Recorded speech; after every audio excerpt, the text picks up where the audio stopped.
Hello, everybody, and welcome to this edition of Nuclear Heat. The title of this edition is called Why Steph and Trips Are Not What's Best for Business. And I'm going to go into that, and I'm going to talk deeply into the subject matter of why Stephanie McMahon and Triple H, in the position of power that the both of them are in, why it may be a detriment to the WWE. And I'm going to do everything I can to not make this personal, because I'm telling you, there's no personal feelings involved.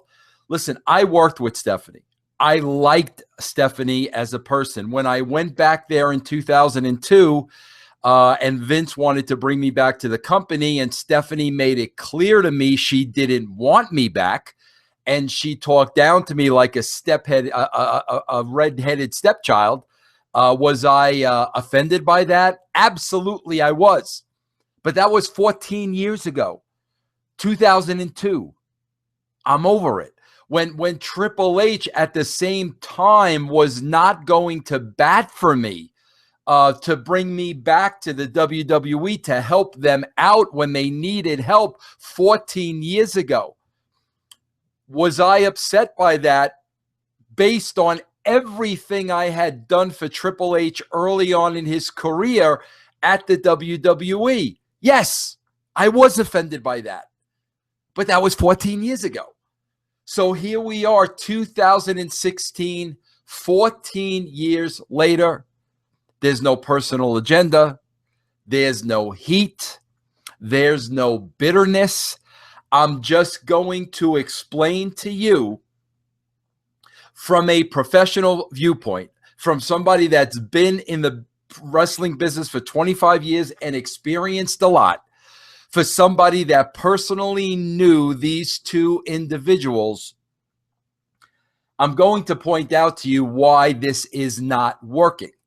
And part of me pointing that out to you, I'm going to be pretty difficult on myself, because this is going to be all about people knowing their strengths and knowing their weaknesses. So I'm going to start with me. But before I start with me, I first want to say a lot of my critics out there, they love to use a word when describing Vince Russo. They love to use the word irrelevant. And they love to use the word how Vince Russo will do anything to stay irrelevant. What they don't understand is podcasting, being a critic, hosting VinceRussoBrand.com is now my job.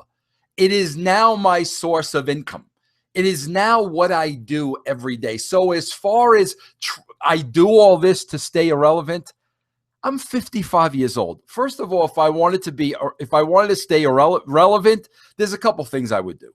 I would dye this gray mess. I would dye it as dark as I can, number one. Number two, I would not give my age away, or if I gave my age away, I would lie. I would say I'm 50 instead of 55. Number three, I would not do this podcast wearing an REO Speedwagon t-shirt with the great Kevin Cronin. I would not be doing any of those things if I was trying to stay irrelevant. I like being irrelevant.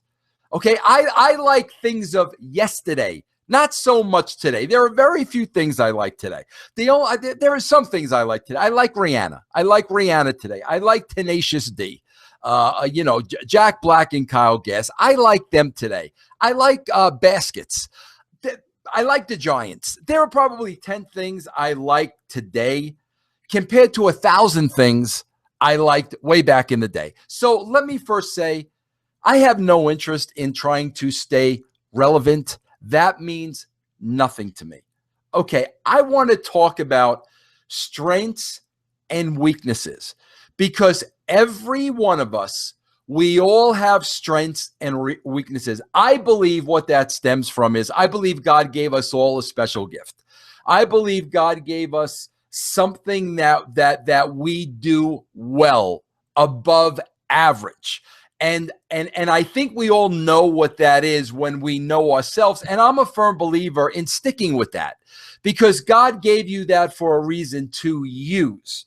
So I am well aware of my strengths and my weaknesses. And I feel a lot of people aren't, especially in wrestling. And I'll tell you why.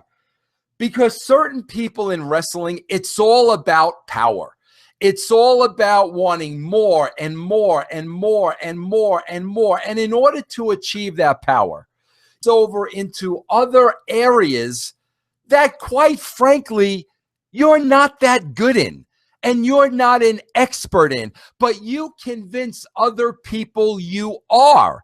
So in order to gain your power, not only are you head of talent relations, but now you're head of creative, and now you're doing this, and now you're doing this, and now you're doing that. You have like 6 different titles, and the fact of the matter is there's really only one that you do well. The other 5 you do subpar at best, but because you want the power, you use the smoke and mirrors to convince people, oh, yeah, I can do all that stuff. Here's a perfect example. When you look at Hollywood and you look at entertainers, I look at true stars. I call it the triple threat. If you can dance, sing, and act, you are a bona fide star. And when you look at who can dance, who can sing, who can act, very few people have been able to achieve the trifecta in Hollywood. I'll name you a couple, and they're all old school. I'll tell you, Frank Sinatra. And he wasn't too much of a soft shoe, Sinatra. Don't forget that. Sammy Davis Jr. could sing, dance, and act. Liza Minnelli could sing, dance, and act. Lady Gaga is showing that she can dance, sing, and act. I think Bette Midler was one of those that could dance, sing, and act, but I'm being a little nice with Bette on the singing part. Again, not too soft on the hoofs. But very few people can do all 3 things. Tom Cruise, great actor. Adele, a great singer.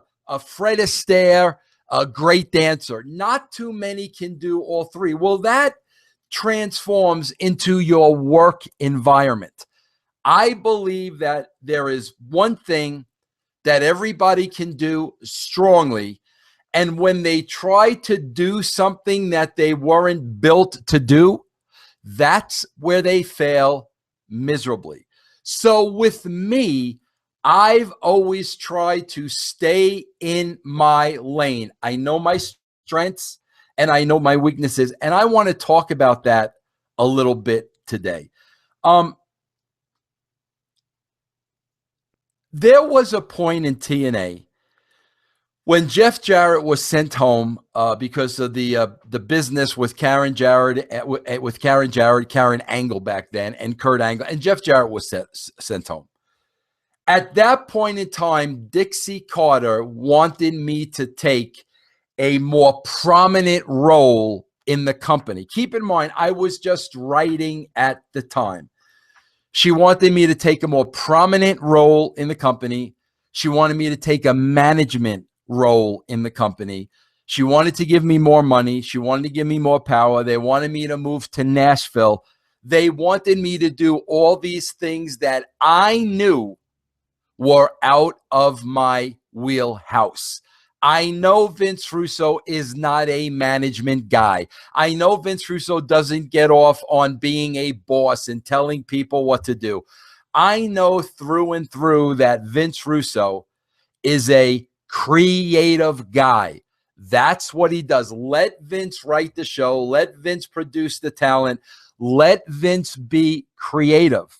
Because when Vince gets out of that lane, he is going to fail miserably. So at the time, I'll be honest with you, I really pissed Dixie off, and I really hurt myself at TNA by saying, thanks, but no thanks, because that's not me. I'm not a manager. I'm not a boss. I suck when it comes to business. So I literally hurt my career to stay creative. Then, of course, other individuals came on board, that claimed, yeah, we could do talent relations. We can work with Spike TV. We can do creative. We can wear all these great hats because we're great at everything. I got to tell you, there's one person that's great at everything, and that's God. Outside of him, nobody's great at everything. And these individuals were not great at everything. It's that simple. They were not great at everything.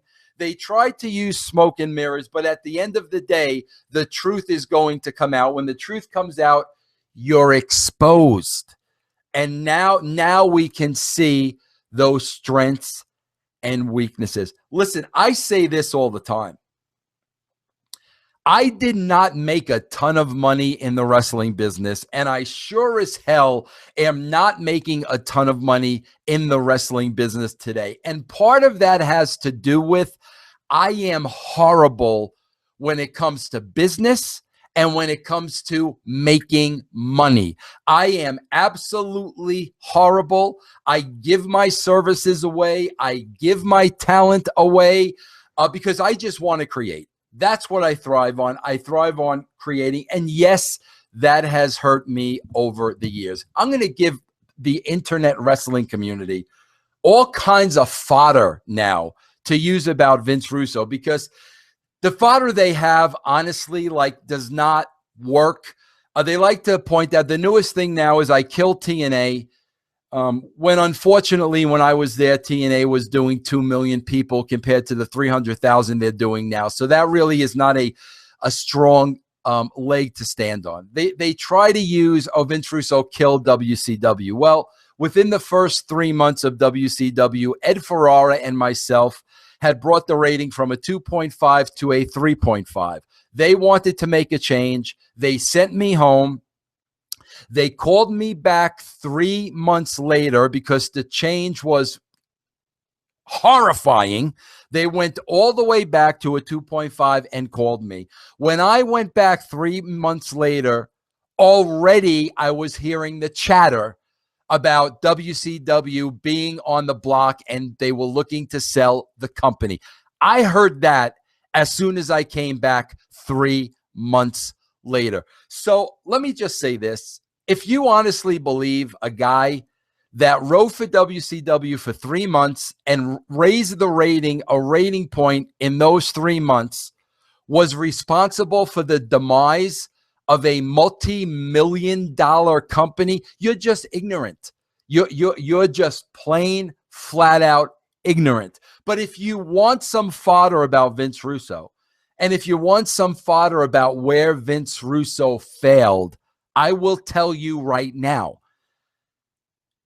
going in and out of wrestling over the past 25 years, when you have a wrestling resume, there's not too much you could do for a living outside of wrestling. There really isn't. I was too old to go to Hollywood and start a career as a writer. That wasn't going to happen. So on 3 occasions, I started my own business. I started a Will the Thrills video on Long Island, New York. I started a CD warehouse in Atlanta, and I had a Philly pretzel factory in Colorado. All 3 businesses went out of business. I failed at every single one of those businesses. Now, you have to understand, going into running those businesses, I knew I sucked at business. I knew that business wasn't my strong suit. I knew that I was a creative guy, but I also knew that I had to make money to support my family. So I started all these businesses. I worked my tail off. I did everything I could possibly do, but that was not my strong suit. So internet wrestling community, I put Will the Thrills video out of business. I put CD Warehouse out of business, and I put Philly Pretzel Factory out of business. So feel free to use all that, when trashing me and dragging me through the mud. I didn't put WCW out of business. I put 3 of my own businesses out of business, and I have no problem whatsoever talking about that, Because what this is about is people fail when they try to be something they're not. And I've worked with a lot of people like that in the wrestling business over the years.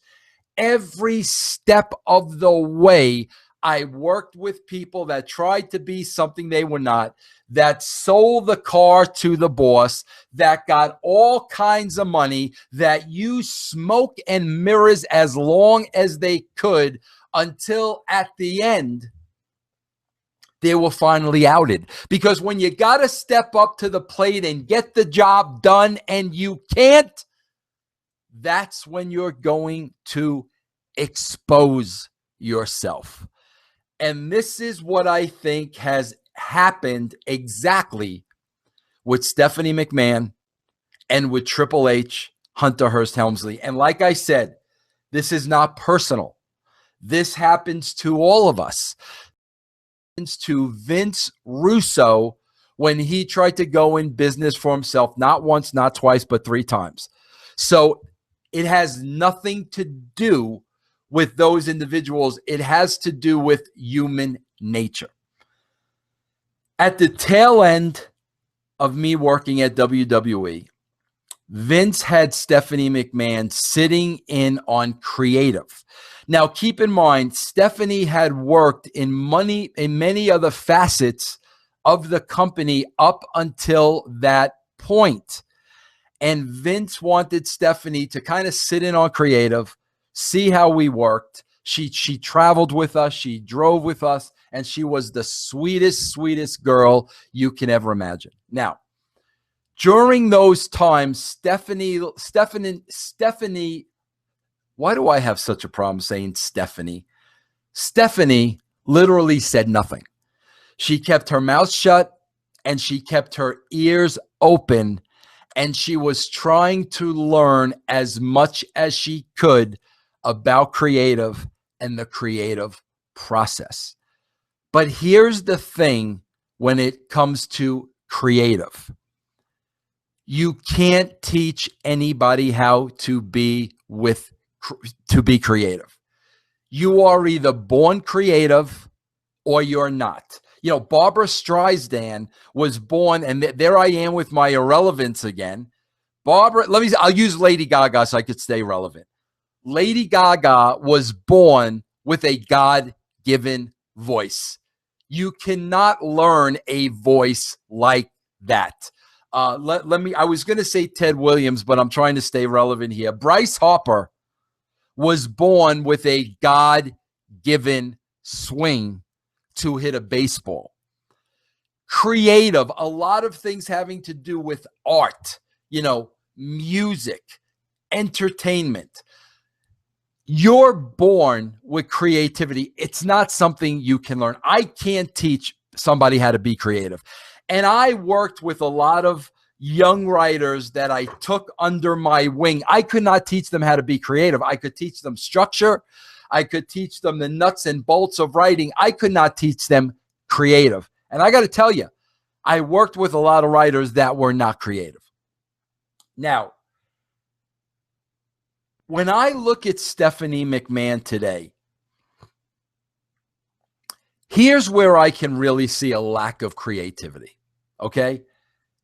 I see a lack of creativity in her character. And I'll tell you why.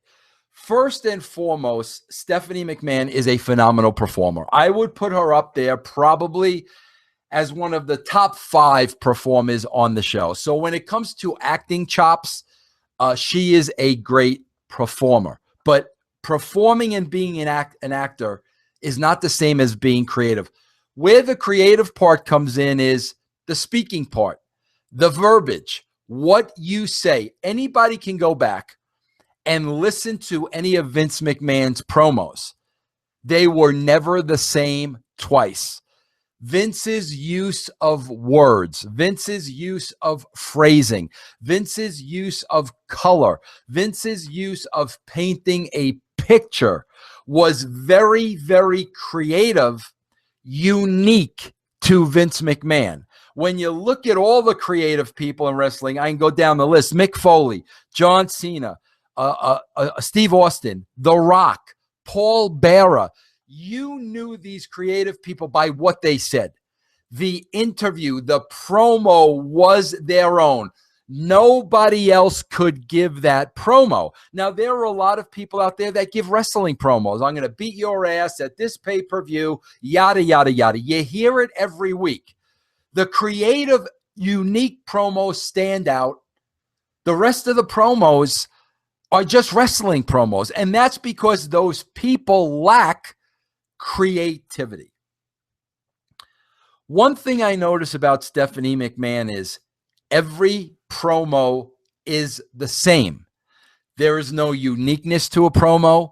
There is no color to a promo. Her personality is not part of the promo. And you know damn well Stephanie's writing her own promos and saying her own stuff. There is not somebody writing Stephanie McMahon's promos. And here's how Stephanie's promos go. This is my ring. Triple H is my husband. Get out of my ring. That's the promo. And week after week after week after week, it's the same promo. That's why people get tired of the authority. It's the same. I never heard anybody say I was tired of Vince McMahon as a character. I never heard anybody say that. I never heard anybody say I was tired of Shawn Michaels as a character. Because every time that character went out, their creativity came from out of them through their mouth. So just seeing Stephanie's promos, I can tell there's a lack of creativity there. Now, again, that's not a shot at Stephanie McMahon. That may not be her strong suit. Maybe she has an unbelievable business acumen. I think that's how you say it. Business acumen. Is that how you say it? Maybe she's got a great mind for business. I believe she went to college for business. So maybe she has a great mind for business. You see her work all these charity organizations. You know, maybe that's her strong point, being a philanthropist. I know she's used that word a couple of times. But the creative, I don't see that in her performance. I see a lack of creativity. What else do we have to back that up? Well, we got 15 years of ratings going down. 15 straight years of ratings going down. Now, yes, we can talk about it being a different time. We can talk about it, iPhones and iPads and tablets and streaming and on demand and this, that, and the other thing.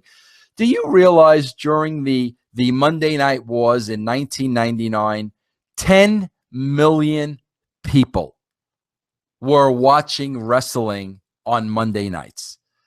3.5 million people are watching wrestling today. So basically, for your argument to have any kind of meat to it, 6.5 million people would have to be watching Raw on their phones, on their computer, on DVR, on their tablets, on their iPads. 6.5. In other words, double the audience that is watching Raw on television needs to be watching that show through social media. That is absurd. If there is one person out there that thinks double the amount of the people that are watching Raw on TV, 3.5, are watching through other means, you're just ignorant.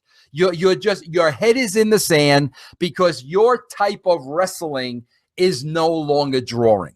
So we see 15 years of a decline in viewership. Let me put it to you that way, if that makes you feel better. Well, less and less people are watching wrestling. Less and less people are watching because creatively, it's not appealing to them. Well, at the end of the day, who's overseeing creative? That would be Stephanie McMahon, which suggests the question, and I said this back in 2002, and I'll say it again. I think Vince McMahon made his biggest mistake in the history of the WWE when he put his daughter as head of creative. Because let me tell you something. I am a father. I have a 20-year-old daughter. And no matter what, I would never do anything to make my daughter look bad. I would never leave egg on my daughter's face. Never, ever, ever. My daughter is my flesh and blood. That's daddy's little girl. And no matter what, even Vince McMahon is going to protect his daughter. So his ratings go down and viewership decreases year after year after year after year. How does Vince McMahon replace his own flesh and blood? Answer, he doesn't. That is a big reason Vince Russo did not go back to the WWE in 2002. It is a big reason why Vince McMahon did not tell Stephanie McMahon that I hired Vince Russo and I'm bringing him back, because that environment with Stephanie still in charge of creative would not have worked. And I'll tell you this too, it's human nature. Stephanie did her best to cock block me because she didn't want to be exposed by somebody who knew more about creative than she did. So the only way to not expose yourself is to eliminate the person who knows more than you. That's why I wound up not working for the WWE in 2002. And quite frankly, that's why I don't work for the WWE in 2016. And the fact of the matter is, if you're not a creative person, you're not a creative person. There's nothing wrong with that. I just sat here and told you I am making $2,000 a week at 55 because I suck at business. I am a horrible businessman. I don't know how to capitalize off of my brand. And that's okay. I wasn't wired that way and I wasn't built that way, but I don't try to convince people otherwise. I don't try to convince people, oh yeah, Dixie, make me head of talent relations. I can handle that job. I don't try to convince people that I can do things I know I can't do. So with the lack of Stephanie being a creative person and with Vince McMahon not having the ability to fire his own daughter without leaving egg on her face, you got a huge problem on your hands when it comes to creative. Now let's look at Triple H. And again, this is not a Triple H thing. I dealt with this with many individuals that I worked with on a very high level in my years as wrestling. My biggest pet peeve was you cannot allow any of the boys to be involved in creative. That will never, ever work if one of the boys or a former wrestler has the book. That will never work. And I'll tell you why. Because if you were a wrestler prior to writing or prior to booking or prior to making creative decisions, you have preconceived notions about the talent that you personally worked with, and they are still on the roster. In other words, Triple H is not going to be involved in creative and have a clean slate and not have preconceived notions about talent on the roster that he worked with, that he was their peer. It's impossible for Triple H not to have heat or not to have ill will towards any other wrestler on the roster. There is going to be baggage there. And I saw that time and time again with wrestlers that all of a sudden became bookers and didn't want to put so-and-so over because back in 1995, so-and-so pissed them off. Or back in 1997, so-and-so nailed their girlfriend. Wrestlers are like elephants. They never forget anything. And they bring their baggage with them to the current roster. And that's why, listen, I'll tell you right now, that's why Triple H is good with NXT. He never worked with those people. They were never his peers. He was not in a he was not in a ring with Samoa Joe. He was not in a ring with Sami Zayn. He was not in a ring with Finn Balor. They're all younger than him. He's the mentor. But when you're booking with guys that were your equals at one time, and there's preconceived notions, that's going to affect the booking. And it always has affected the booking. Trust me, I've been in hundreds and hundreds and hundreds of booking meetings where wrestlers were involved and wrestlers were making the decisions, and they would not put over, they would not advance, they would not push people that they had heat with in the past. So now you got this combination on top. You got Stephanie McMahon, who hasn't shown any signs of creativity whatsoever. She cuts the same promo. Ratings have gone down on her watch.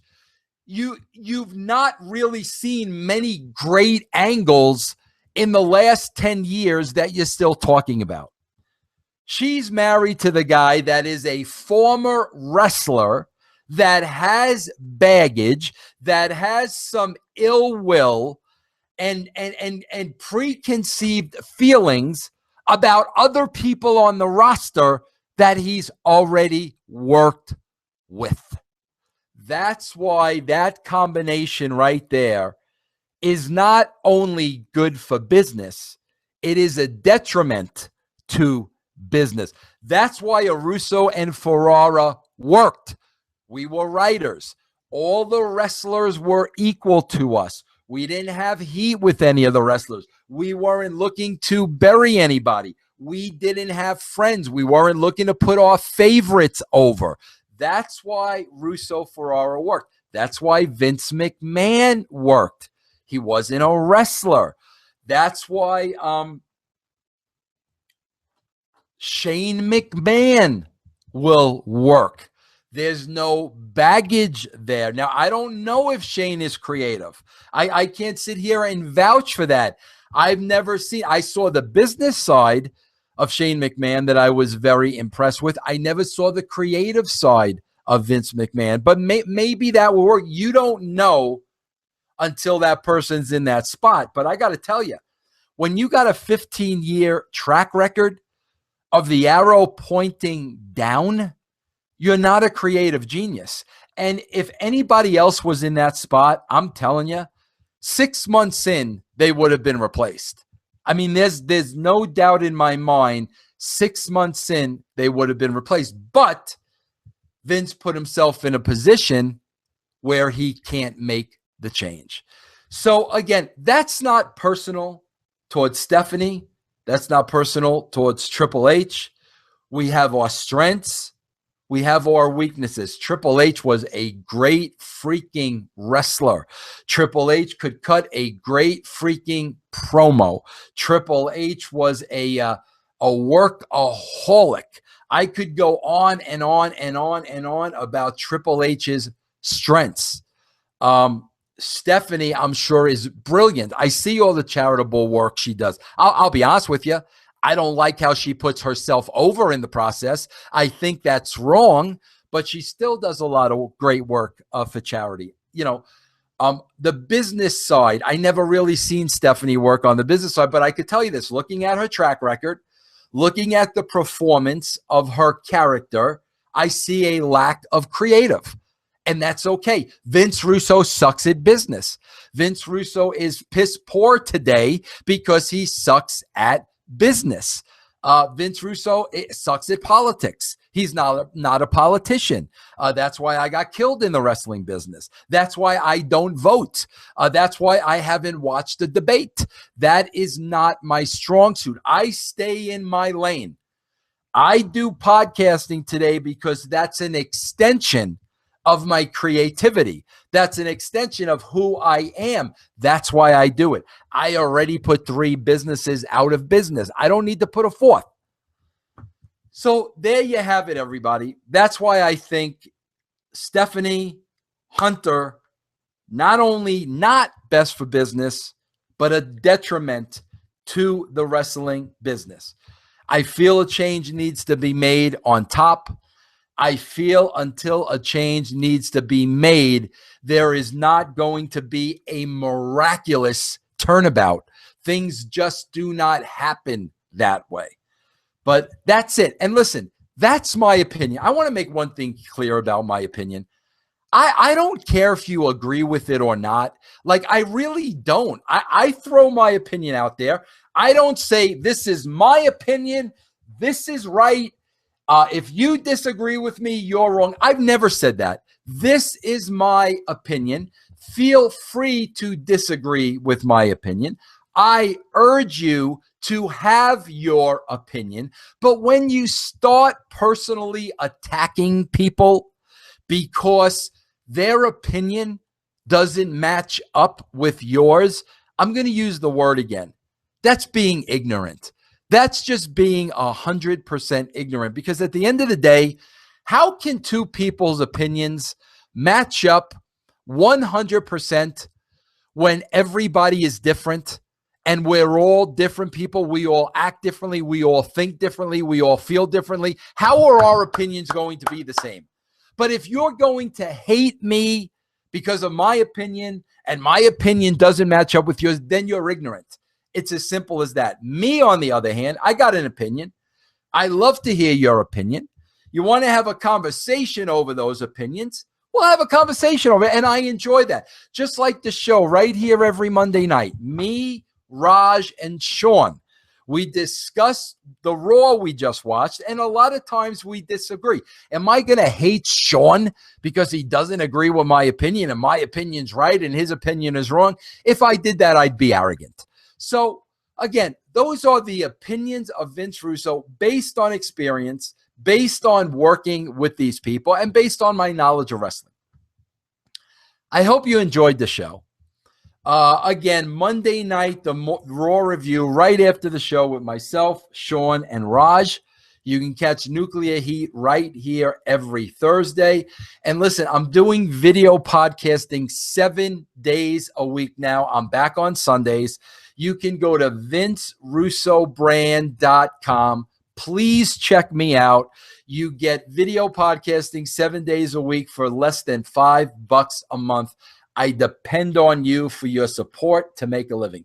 There you have it, everybody. Hope you enjoyed it. Just remember, there's no right and wrong. There's only opinions. Take care, everybody. Have a great day.